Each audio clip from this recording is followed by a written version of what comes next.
going to keep it real with you. If your arms aren't growing, it's not because you're missing some sort of secret curl variation or some fancy tricep exercise you saw on Instagram last night. It's because you're doing too much. 5 tricep exercises per workout. I did another 4 bicep exercises per workout. Drop sets, supersets, paused reps, overly focusing on the stretch. And you're wondering why your arms still look the same. Today I'm going to simplify this aggressively because when it comes to building arms, you only need 2 exercises. 1 curl and 1 tricep extension. 2 exercises, that's it, literally. Trust me, believe me. And if it sounds too simple or too good to be true, well, tough, because building your arms isn't complicated. It's just hard, just like fitness. And I guess just like life. Let's start with reality. Your arms don't know exercise names. They don't know brand new variations. They don't know what's trending on TikTok from last night. They respond to a couple of things: mechanical tension, effort, consistency, and progression over time. Those are the only ways to grow your arms. So when people say, this curl's hit the peak, or this will widen your arms, or this will activate from the long head more, most of that's clickbait and overcomplicating things. I'm not saying variations don't matter, but they matter way less than people think. Trust me, what matters is picking movements you can load, control, progress, and repeat week after week.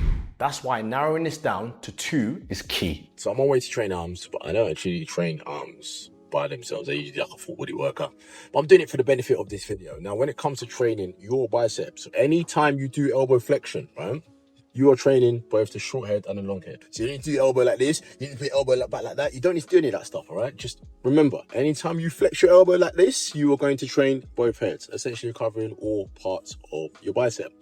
Now, if you are training close to failure, you're going to grow big arms as a result of that. All right? 3 important rules as part of that process. The first one is supination. So as you're curling, basically, you want to make sure that your wrist essentially is in this position, right? Because when you curl like this, it's obviously going to allow you to hit both the short and the long head effectively, okay? So anytime you are doing any sort of curling variation, it can be a normal curl, it can be a Bayesian curl, it can be a preacher curl, it can be any type of curl. As long as your grip position is supinated, that's obviously going to allow you to work the whole entire bicep. They're all the same thing. You just have to pick the one that you prefer. Now, the second aspect is comfort. How comfortable does it feel when you are doing the curl? If it doesn't feel that comfortable, it's not going to be that convenient. Let me show you what I mean by this. When it comes to comfort, for example, you can obviously use this, like a barbell here, to do a curl. Now, for me, I don't necessarily find the barbell curl that comfortable. The reason that is, so it just feels a bit uncomfortable on my wrist as I try and do the curling position. But this bicep curl, or the barbell curl, will work.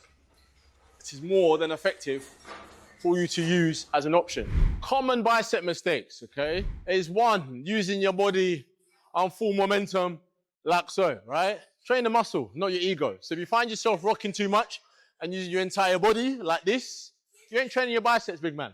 You're training your entire body. So what I'd recommend in that instance is just get a smaller weight and stop training your ego and train your muscle. The second one I'd recommend is when you are doing your curl, a lot of people have their elbows behind their torso. You don't want that, right? You want your elbow in line with your torso or just in front, right? That's going to allow you to work your bicep effectively, like so, okay? So you don't want to do this, like that, while you end up walking more with your forearms and you won't really feel it in your biceps, right? You want it here so you can feel it like so, okay? The final one is making sure when you are curling, you're not resting up here and you're not resting too far down here. You want to try and maintain as much tension in the muscle as possible. Yeah, so as you curl, you want to stop about here.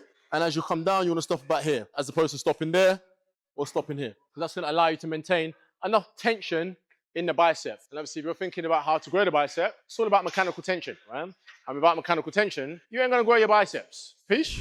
Now, triceps. The triceps make up 2/3 of your upper arm size. So if you want bigger looking arms, you need to train the triceps, okay? Big triceps, big arms. Now, the triceps extend at the elbow. Doing any pressing variation will work with both the medial or lateral head of the tricep.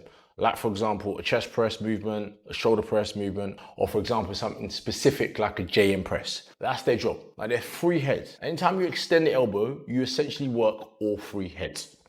Capiche? Now, when it comes to triceps, any sort of tricep extension, like I'm doing now, will suffice.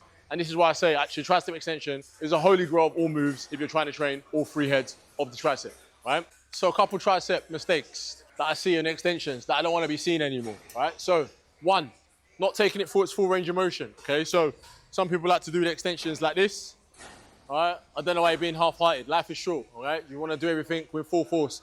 I'm a 0 to 100 person, so think about that when you're thinking about range of motion. You want to try and take the movement to 100% where possible. So here, you think about here, you want to try and fully extend the elbow like so. So that is one aspect that people often get wrong. Two, often as you're doing your extensions, flaring your elbows out like so, right? Now you're probably going, I've never seen anyone do their tricep extension like that, but I have, okay? And someone here has probably done that. Or they've never done a tricep extension before. So again, that'll be a useful tip. No flaring, you want your elbows locked in by your side. So as you extend your elbow like so, it's easy for you to lock through the tricep. The last little tip is people often kind of stand up straight like this when they're doing the extension. I always say just like arch back, so lean back, so push your bum a little bit forward. So obviously you can take it through a nice range of motion like so, as opposed to doing this, where you're gonna limit your range of motion, your elbows are gonna flare, it's gonna feel a bit uncomfortable. You sit back, arch back, and you wanna literally wanna extend your elbows like so. Oh. And that is all you need to do for your triceps. Now, here's where people overthink things again when it comes to programming and volume. Everyone out here trying to do crazy amounts of reps and sets, all right? So 20 sets and whatnot. It's not that deep, okay? You don't need to do crazy volume. If you're training hard, all you need to do is 3 to 6 quality sets per week, per muscle. It is plenty. Trust me, it is enough, especially if you already have a pressing and pulling movements in your program, okay? That might be 2 to 3 sets of curls and 2 to 3 sets of tricep extensions, once or twice per week, maximum. Do it close to failure, do clean reps, progress the load and the reps over time, and you are good. If you love training arms for fun, cool. Do more. Who doesn't love training arms?